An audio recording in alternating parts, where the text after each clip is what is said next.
महाराष्ट्रात धर्मांतर प्रतिबंधक कायदा 2026 लागू करण्यात आलाय। मित्रांनो नमस्कार, मी धनश्री धोंडगे आणि तुम्ही पाहत आहात देवगिरी मराठी।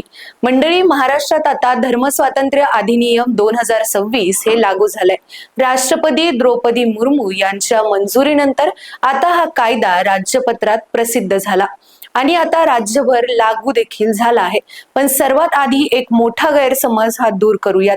या कायद्यामुळे धर्म बदलण्यावरून पूर्ण बंदी आलेली नाही। भारतीय संविधानाचा कलम 25 नुसार प्रत्येक नागरिकाला स्वतःच्या इच्छेने कोणताही धर्म स्वीकारण्याचा अधिकार आजही कायम आहे। मग हा कायदा कशासाठी आहे? हा कायदा जबरदस्ती, फसवणूक, खोटी माहिती, मानसिक दबाव, आमिष किंवा लग्नाचा वापर करून धर्मांतर करण्यास प्रतिबंध करतो। जर धर्मांतरासाठी अशा चुकीच्या पद्धती वापरल्या गेल्या तर तो अपमान होऊ शकतो। आता आमिष म्हणजे नेमकं काय? तर उदाहरणार्थ, धर्म बदलल्यास तर तुला पैसे देतो, नोकरी देतो, घर देतो आणि मोफत शिक्षणही देतो, अशा प्रकारची लालच दाखवणे म्हणजेच आमिष। किंवा एखाद्याला भीती दाखवून, खोटी माहिती सांगून किंवा फसवून धर्म बदलायला लावणे, हे सर्व या कायद्याखाली गुन्हा ठरू शकतात।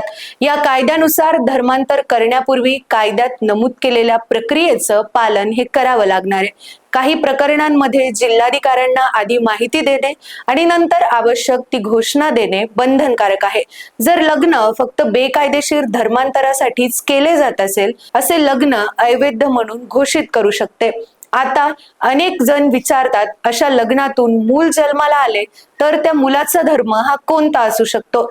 या कायद्यानुसार जर न्यायालयाने ते लग्न बेकायदेशीर धर्मांतरामुळे अवैध ठरवले तर त्या मुलाचा आईचा मूळ धर्म हा मानला जाईल। तसेच त्या मुलाचे आई वडिलांच्या मालमत्तेवरील वारसा हक्कही सुरक्षित राहतील। आणखी एक प्रश्न, घटस्फोट झाल्यानंतर मूल हे आईकडे राहील की वडिलांकडे? याचे उत्तर देखील या कायद्यात नाही। हा निर्णय कौटुंबिक न्यायालय मुलाच्या हिताचा विचार करून घेते। म्हणजेच आई किंवा वडील यांच्यापैकी कोणाकडेही हे मूल राहिल्यास त्याचे भविष्य हे अधिक सुरक्षित राहील, हे न्यायालय ठरवते। त्यामुळे मूल नेहमी आईलाच मिळते किंवा नेहमी वडिलांनाच मिळते असे कोणतेही ठरलेले नियम या कायद्यात नाहीत। या कायद्यात बेकायदेशीर धर्मांतर करणाऱ्यांसाठी तुरुंगवास आणि दंडाचीही तरतूद आहे। अल्पवयीन महिला, अनुसूचित जाती जमातीतील व्यक्ती किंवा वारंवार गुन्हा करणाऱ्यांसाठी शिक्षा ही अधिक कठोर असू शकते। म्हणून सोशल मीडियावर फिरणाऱ्या अफवांवर विश्वास ठेवू नका। अधिकृत कायदा वाचा, विश्वासातली माहिती, बातम्या पहा आणि खरी माहितीच पुढे पाठवा।